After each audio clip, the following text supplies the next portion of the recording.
Hello, welcome back to another episode of The Dude View, where we sit down, talk about stuff, and drink random things. Oh, I drink water. I'm not going to drink what you're drinking. Oh, yeah. Okay, so, here's what I'm drinking. This is Coca-Cola Classic. It went out of production back in 2002. That was when they stopped printing the word classic on the label. Yeah. But these are from like 1998, 97, 92. Yeah, 92 is the oldest one that I have, which is this one right here. I tried to talk him out of it. Now I'm kind of amused by how many he's got to drink because we've already done like 2 outtakes. Yeah.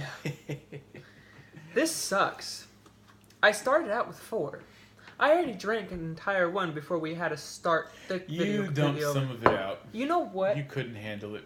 I mean, it's Shut okay. up. I'm sorry. No, it's because I dumped the rest of it out because you wanted to do outtakes. Anyway, so I have another one here that I'm going to have to open and drink. So, I'll open this real quick. Oh, that sucked. There we go. That was awesome. That's probably going to have to sound... right under the little tripod. That was pretty cool. Anyway. Oh, this one smells a little bit better. Hang on. No. It still smells like emptying your toilet bowl, pouring a jug of cinnamon in there, and then taking a piss on it. That's how that smells. It doesn't taste much better either, honestly. Anyway, so what are we talking about today?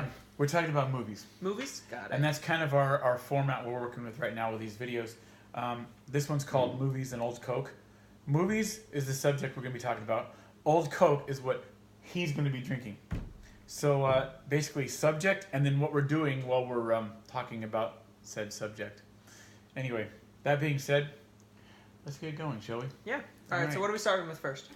Well, I mean, movies is a pretty general subject, so I kind of wanted to focus on kind of the direction the movie industry's going and so on. Yeah. But I don't want to talk about stuff like... how they're not having original ideas. Yeah, I mean, that's saturated. Everybody talks about that. Oh, Hollywood doesn't have any more original ideas, blah, blah, blah, blah, blah. First of all, sometimes they come through. Some original ideas come through, but it's usually an acquisition, which is basically like an independent producer makes a film. It does really well at like a film festival or something, and then a large studio comes and says, okay, we want to buy these films. We'll give you a cool few million, and then we're going to release the film under our studio label. And that's pretty cool. I mean, I would love for that to like totally happen. That would just, that'd be awesome. Anyway, but we're talking about particularly why movies, to start with, we're talking about why movies aren't original anymore. The vast majority of them, at least, in Hollywood. I want to specify that because there are a lot of wonderful independent films that are coming out now and that have been coming out almost throughout history, since the dawn of movies. Why do you think movies are no longer original? What is your theory on that? Well, I don't think that they're running out of ideas. I think Hollywood has plenty of ideas to come out with something original, but that's just not the thing right now. The thing is, I mean, they're having so much new technology. They're coming out with these reboots because they're using the new technology that they have to make the old movies look 10 times better. Take Winnie the Pooh, for example. I know it's not out yet. We haven't really seen it, but the trailers look amazing. I mean, they have like individual fibers of the like Winnie the Pooh with his little, the hairs on him. Yeah.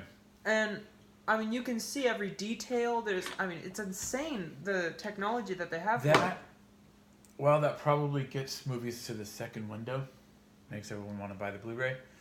I think the number one reason why they're doing it, and this is my theory, is money. I mean, an old idea that's withstood the test of time and had very positive reception from audiences is going to be way more likely to turn a decent profit at the box office than a completely original idea. when you're talking about a purely business sense, it makes sense. Yeah. You know. That being said, I mean, as entertaining as like the Marvel movies are, for example, and so on, as entertaining as a lot of those movies are, and they are, and I'm not ashamed to admit I've gone to the theater and seen several of them, you know. There's something inherent. There's just something tragic about it at the same time. When you're talking about, wow.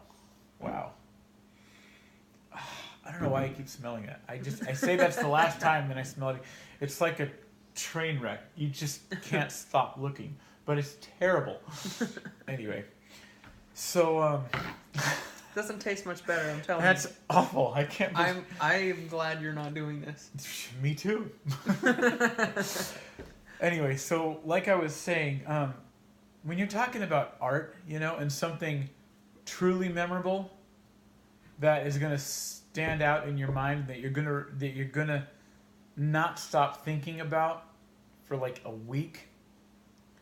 You know, that's when all these unoriginal ideas and these just big special effects and whatever, and some of them quite frankly for the sake of special effects, that's when it gets to be just kind of sad, you know. So that's what I think is going on now. Mm-hmm. I mean, and the reason why they're cleaning up on, the reason why they want these huge cash grabs is because they are spending hundreds of millions of dollars on movies. Yeah. Avatar back in 2009 at the time was the most expensive movie ever made. Okay, this is 9 years old now, and they spent $237 million on that movie. And they're making a second one. I mean, if that movie did poorly at the box office. Now, first of all, how much? I mean, it has to make about $300 million just to see some profit. It has to make that. So now, fortunately, Avatar turned like $1 billion opening weekend, which I think is the record right now. Yeah, it's still the record. Some of the Star Wars movies could have outdone it, but anyway, Avatar was worth more. They spent more than the most recent Star Wars movie. Yeah. 17 million more. Yeah, 17 million more. So, anyway, but I mean that's a huge amount of money for a single movie, so it has to turn a profit. So of course they're going to take unoriginal ideas that have withstood the test of time and that audiences have already proven they like and appreciate. Because everybody's going to go see that movie opening. Oh my gosh, Justice League, for example. I didn't appreciate that movie one bit. I don't know. I really like the Dark Knight trilogy, first of all. But they're just kind of poorly made. And I mean, I'm sure you've all heard about all the drama going on behind the scenes as far as getting that movie made, you know. It turned a profit, you know. Everybody wanted to go see it because everybody had been reading the comics for years and they wanted to go see Justice League. That's how these studios are making their money right now. And it's sad because you don't have quality movies that are like released to the masses, you know. I mean, you have quality movies, but they're not released on that grand a scale. I have an exception. Infinity War.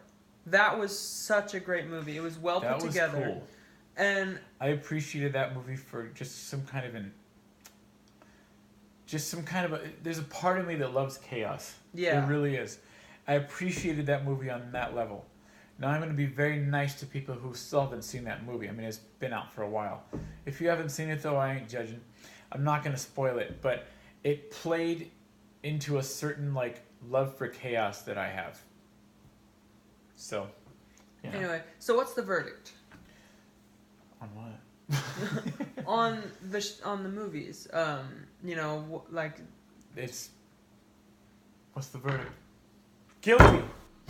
No, that's not what I mean. Gosh. Movies they're guilty for sucking unless they don't suck, and then they're not guilty. You said verdict. Sorry, I'm having fun. You hurt. Just drink your Coke. No. All right. I promised him. I promised myself that I'd finish one before the end of one video, and I got down halfway, and then he's all, "Oh no, let's cut it." And so now I have to make another. Anyway. So that was a big swig. Any thoughts you have on movies, so on? Any points you want to bring up? Well, I mean,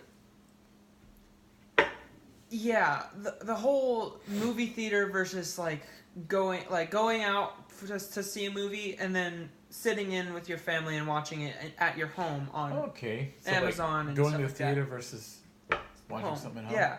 Okay. I think going to the movie theater. There's so much. There's like nostalgia with it. You're like, okay, I know this place. This is a great place It's a to have tradition, fun. isn't it? Yeah, it's traditional. It's an American tradition. Yeah, if you have a date, you're gonna take her to the movie theater, or something close to that. You don't want to be stuck in your house all the time watching a movie, but at the same time, it gets expensive because movie theaters are competing for your business.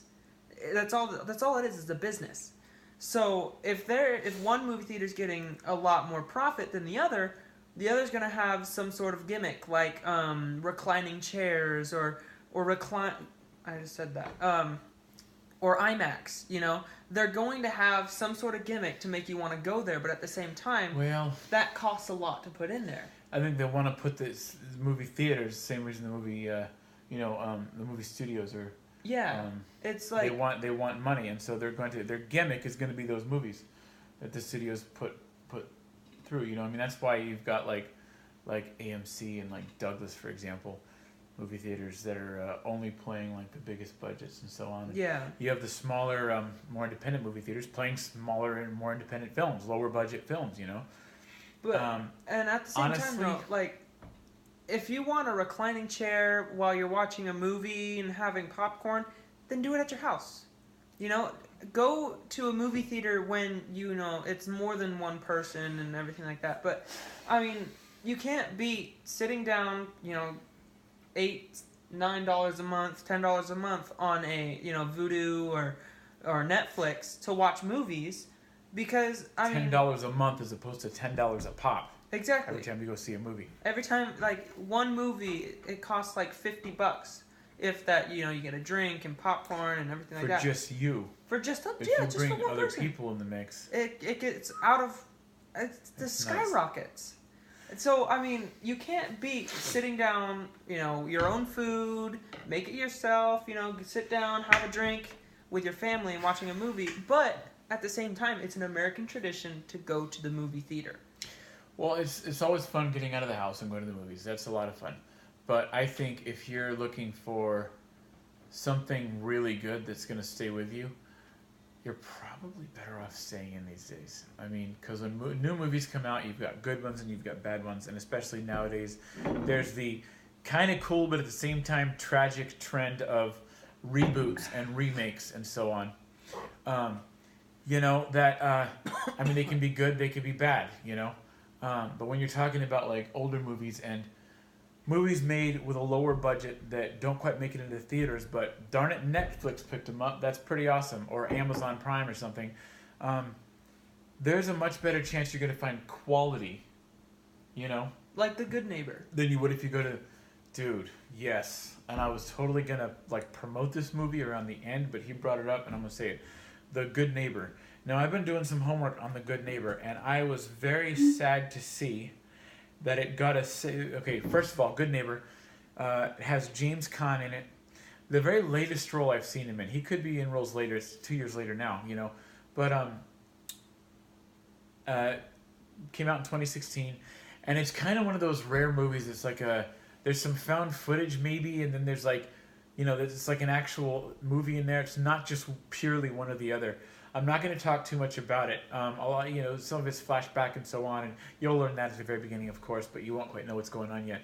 But I cannot speak highly enough of this movie, because when you're talking about content and art and something original, this movie totally has all of it. I mean, I really thoroughly enjoyed it, and I actually watched it again. And there's a very small handful of movies I'll watch over and over and over again. As much as I love movies, I watch, most of them I'll watch once, and I'll be like, oh, that was good, but I just can't sit through it again. But this one, I've sat through it twice, and I'll probably sit through it another couple times before the end of this year. Anyway, I was sad, though. I was extremely sad to know. I looked it up on my computer here. It got a 17% critic rating on Rotten Tomatoes, and a 45% audience score on Rotten Tomatoes. I don't know what's going on there, but if you've seen this movie, I'd love to hear in the comments what you thought about it. If you haven't seen this movie, I mean, see it, you know? Seriously, if you didn't like it, you know, see it once, you know? Give something a chance. But I thought it was very unique. I liked it as far as its originality and something that kind of stuck with you. I mean, it really kind of tugged at my heartstrings, you know, for some personal reasons. But anyway, I've gone on long enough about The Good Neighbor. But I think it's a perfect example, and I was going to say this again at the end of the video. I think it's a perfect example of just like modern cinematic art, you know? So the point I want to make about staying in versus going out and seeing a movie is, if you just want fun, if you're with a bunch of friends and you want to get out and you want to have some fun, yeah, go see a movie at the theaters, you know? Absolutely. I mean, there's nothing wrong with that. It's great. And I mean, Lord knows, you know, the big budgets and the big, you know, like opening weekends, I mean, that's all part of the thrill of movies, you know what I mean? And that's absolutely necessary for the lasting industry, you know? But equally important is just that really amazing art that's made, usually on a smaller scale, but every bit as important. Every bit as important to the industry. So I don't know. I think we've kind of exhausted this. We're at like 16 minutes now, almost 17. And I'm not done with my Coke. Don't finish your Coke, and throw those. Well, pour them down the sink, and then, you know, put the glass in the recycling. Yeah, because if I throw those away, I'll get in trouble for trying to throw away chemical waste. And if you ever want to experience anything like that again, pour cinnamon in your toilet and take a piss and whiff away. Anyway. Or slurp it down. Either one. Oh, gosh, Rob. We want people to watch this video.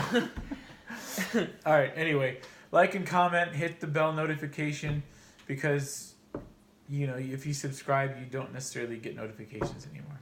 Anyway. Yeah, which kind of sucks. Anyway. Whatever.